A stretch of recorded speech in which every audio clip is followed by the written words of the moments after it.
Lors d'une précédente vidéo, je vous disais que j'adorais les romances. En effet, c'est un genre qui me touche beaucoup et qui arrive facilement à m'avoir, si bien que j'adore voir des romances se développer dans des œuvres qui ne les sont pas comme centre de leurs histoires.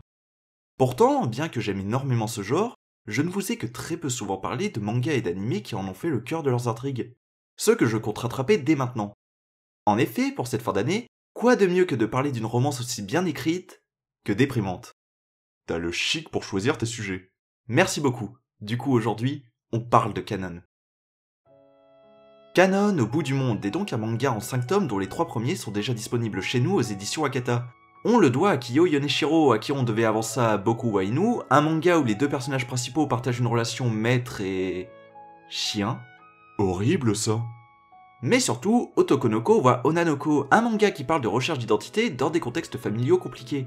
Et si je m'arrête dessus, c'est parce que je pense que ce manga arrivera très certainement un jour chez nous, du fait déjà qu'Akata est plutôt du genre à éditer un maximum des mangas de leurs auteurs, et parce que je pense qu'il aurait totalement sa place chez eux après les éditions d'Ecladam et de There is no future in this love. Mais revenons-en à Kanon.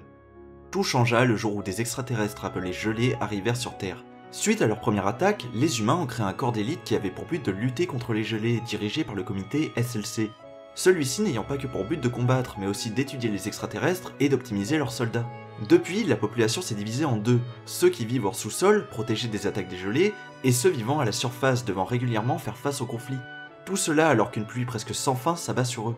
Dans ce contexte, nous suivons Kanon, une jeune femme qui travaille dans une pâtisserie de la surface. Non sans raison. En effet, elle a commencé son travail parce que son premier amour, Sosuke Sakai, vient régulièrement dans cette pâtisserie. N'ayant jamais réussi à l'oublier, Kanon veut profiter de ce travail pour le voir au maximum, du fait qu'elle ait un amour pour lui qui soit... comment dire... profond et sincère? Non, je dirais plutôt carrément flippant. Kanon s'avère être une stalkeuse de l'extrême qui passe son temps à réunir tout ce que Sosuke a ne serait-ce que touché, et qui par conséquent a bâti toute sa vie autour de lui, mais qui n'espère rien de plus. Parce que Sosuke est marié, d'autant plus à une femme aussi belle qu'intelligente, travaillant en tant que scientifique au SLC. Tandis que Sosuke de son côté est un des soldats les plus reconnus du SLC. C'est de là que va partir notre histoire, car les soldats dont fait partie Sosuke sont souvent gravement blessés, mais ont trouvé un moyen de se régénérer même dans les pires des cas. Cependant, cette régénération affecte grandement ce qu'ils sont, au point de changer drastiquement leur personnalité. C'est des suites des changements d'attitude de Sosuke qu'il va se rapprocher de Kanon et qu'une drôle de relation va naître entre eux. Vous l'avez compris avec ce résumé plus long qu'à l'accoutumée, Kanon c'est une romance dans un contexte de guerre SF presque post-apo, et on n'est pas sur de la gentille romance, mais bien sur une histoire d'amour plutôt malsaine.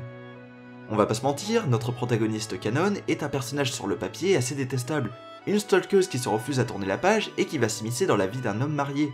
Et pourtant, le manga va malgré tout nous partager son point de vue.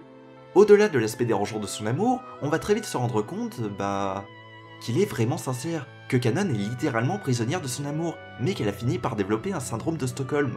Elle sait que son amour est sans lendemain et qu'elle est majoritairement en tort dans ses sentiments, mais préfère vivre ainsi plutôt que de renoncer à ceux-ci. D'autant plus que le manga va nous faire comprendre qu'au-delà de son aspect malsain, c'est grâce à celui-ci que Kanon a pu vaincre certains traumatismes. Et c'est de là que le manga va commencer à être intéressant. Car en se rapprochant de Sosuke, Kanon va confronter sa vision idéalisée qu'elle a toujours eue de celui-ci à ce qu'il est réellement. Vous allez me dire que pourtant, la thématique du fanatique qui découvre ce qu'est en réalité son idole, ça n'a rien de novateur, ça existe depuis la nuit des temps. Et je vous dirais que oui, mais le manga ne s'arrête pas là. Parce que même face à certaines désillusions, Kanon continuera à croire en son amour, même si elle verra les problèmes de sa relation avec Sosuke. Ajoutez au fait qu'elle n'aura jamais de repère stable, étant donné que le comportement de Sosuke changera très souvent du fait de ses régénérations, parfois en bien, mais peut-être en mal. Le manga applique donc au niveau d'une romance l'idée du bateau de Thésée. Le quoi? Le bateau de Thésée est une expérience de pensée philosophique qui s'interroge sur une question. Si tous les composants d'un bateau sont progressivement remplacés par d'autres pour qu'ils gardent la même apparence, est-ce toujours le même bateau? Ici, comprenez-le, si tu aimes une personne mais que celle-ci va changer au point de ne plus rien avoir en commun avec ce qu'elle était initialement, ton amour pour elle est-il toujours légitime? C'est une question auquel va s'accompagner une autre posée directement par le manga. Est-il possible d'aimer la même personne toute sa vie? Pour Kanon, la réponse est évidente, mais le manga donnera à douter de celle-ci, et nous lecteurs allons voir si justement sa réponse va se tenir jusqu'à la conclusion. D'autant plus que Kanon n'est pas le seul des personnages dont nous aurons le point de vue. Toutes les personnes touchées par cette relation vont avoir leur chapitre nous donnant leurs pensées et leurs sentiments, que ce soit Sosuke, sa femme Atsuo, ou le frère de Kanon.